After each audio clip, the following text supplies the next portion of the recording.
outro que eu julgava ser melhor, eu tive também sorte de eleger ótimos papéis.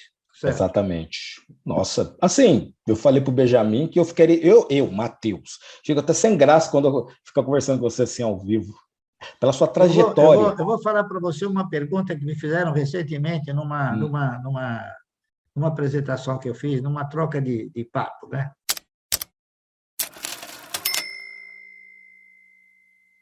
Pode falar. O cidadão falou: "Senhor Márcio, o senhor falou que começou comprando 1.000 ações por mês, não é isso?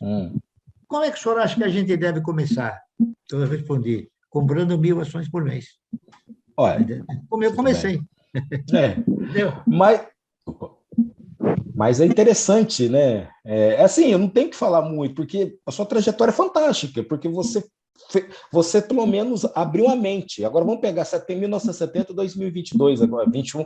Hoje só investe quem não quer. Vamos falar assim, né? Exatamente. Hoje só investe quem não quer, porque eu vou falar de novo. Muitas pessoas chamam de doido, maluco também, mas igual eu falo, quero ver, na hora que aposentarem para o INSS, eles veem o resultado, entendeu? Isso que eu Não, não há falo. dúvida nenhuma. Não há dúvida nenhuma. Inclusive, tenho até direcionado assim, algumas palavras em relação a isso. Eu diria o seguinte, por exemplo, a pandemia, que foi uma crise difícil de se encontrar uma solução, um antídoto, ela nos ensinou uma coisa, que você tem que olhar com mais rigor para o futuro, tá certo? E eu acho que isso foi um ensinamento que, é claro que eu também olho para o futuro, mas eu já não preciso olhar com tanto rigor, tá entendendo? Mas a gente que está começando precisa olhar com bastante rigor. Com certeza, pensar lá na frente, porque 10 anos, 15 anos passam rápido. A lei é um Olha, ciclo. eu vou dizer para você, passam muito mais rápido do que você está falando, ou do que a Exatamente. pessoa esteja imaginando. Bar. Fica aí agora, quem quiser perguntar alguma coisa. Eu estou à disposição para quem quiser perguntar qualquer coisa. Uma coisa, então, vamos lá. Eu já acompanhei muita entrevista sua do ministro. Eu acho que o Guedes tem umas coisas, na hora que ele inventa demais, mas se convidasse para você ser ministro, você seria? O senhor?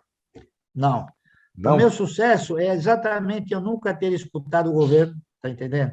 Nunca Exatamente. ter, nunca ter pretendido um cargo de ministro, porque aqui você não pode. Eu já fui convidado, vou falar uma coisa para vocês, eu já fui convidado pelo Ângelo Calmon de Sá, Ué. ex-dono do Banco Econômico e um dos presidentes do Banco do Brasil na década de 70. Eu já fui convidado para administrar os fundos do Banco Econômico, tá entendendo? Passado bastante distante. Eu cheguei para ele e falei: doutor Calmon, eu me sinto honrado com o convite que o senhor me fez, mas eu não vou aceitar por causa de uma coisa, porque o banco ele tem um comitê, tá entendendo? Ele tem um comitê e ele só ouve o comitê. E eu, nesse comitê, vou ser voto vencido, porque eu compro papéis para que privilegie a pessoa física, eu pessoalmente e outros que eu conheço pessoalmente. O senhor está querendo me contratar para mim privilegiar o banco, não é isso? Eu não sou contra o banco, mas eu sou a favor da minha posição. Então, e depois outra coisa, o que ele me ofereceu de remuneração, que na época era mais ou menos $5.000, falei: olha, eu ganho 50 mil dólares por mês, está me oferecendo 5, eu vou dar um tiro no pé, se por acaso, não é? E ele sorriu, ficou grato com a resposta que eu dei, e até brinquei com ele, e falei: olha, doutor, se o dia da manhã o senhor quiser contar comigo individualmente, não é? Eu fico à sua disposição, mas eu não quero participar de nenhum comitê, porque os comitês, eles não estão com a intenção e nem com a vocação de privilegiar o investidor, e sim a instituição. Tá entendendo? E minha visão é privilegiar o investidor. No Tá caso, eu, certo. certo? Tem um Agora, rapaz que perguntou. eu gostaria de trocar uma ideia com vocês a respeito do seguinte. Pode falar, Márcio. A respeito de uma coisa que é muito importante, vocês novatos, não sei se vocês são todos novatos, mas aqueles que forem novatos, apreciar o seguinte: um país quando ele opta por montar uma estrutura acionária, uma das primeiras coisas que ele tem que desejar, que tem que construir, é construir uma comunidade de investidores individuais, tá entendendo? E aqui no Brasil, lamentavelmente, há um privilégio odioso até sobre os fundos. Nós tivemos, em 1957, um decreto-lei que permitia que o cidadão brasileiro, através dos incentivos fiscais para a compra de ações, pudessem eles diretamente comprar ações. E alguém, banqueiro da época, conseguiu sensibilizar as autoridades que o cidadão brasileiro não reunia condições de comprar uma ação individualmente, ele tinha que comprar sob o manto de um fundo, não é isso? De um fundo de investimento. E foi aí que a nossa proposta foi por água abaixo. Aliás, a proposta não era minha, mas eu também apoiava essa proposta. E, lamentavelmente, então, o banqueiro passou a administrar os recursos e é o que é até hoje. O banqueiro ele faz as coisas de uma maneira, vejam só. Vocês sabem quem é o dono da Bolsa? O dono da Bolsa é capital estrangeiro. Sabiam disso? Não. A BlackRock, né? O dono da Bolsa é o BlackRock e um outro banco, um outro fundo grande também. Vocês acham que eles querem fazer alguma coisa boa para o Brasil ou querem fazer coisas boas para eles?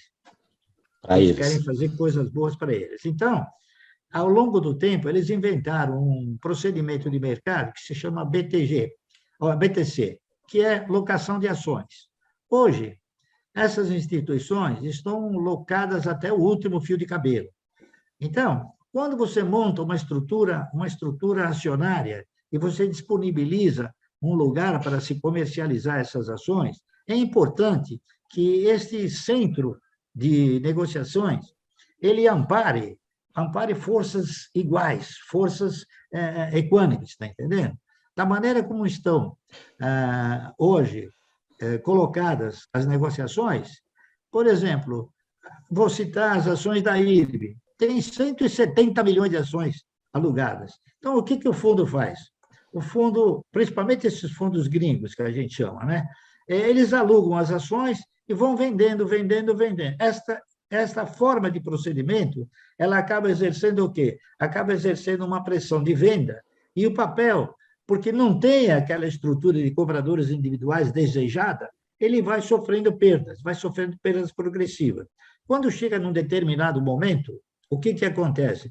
Essas instituições que locaram as ações e promoveram essas pressões no mercado, eles recompram as ações e devolvem para os locadores. O que aconteceu? Vejam bem, o locatário alugou as ações, vamos supor, por um preço de R$5. Foi vendendo, até fazer com que o papel chegasse a R$2,50. A R$2,50, ele recompra e devolve.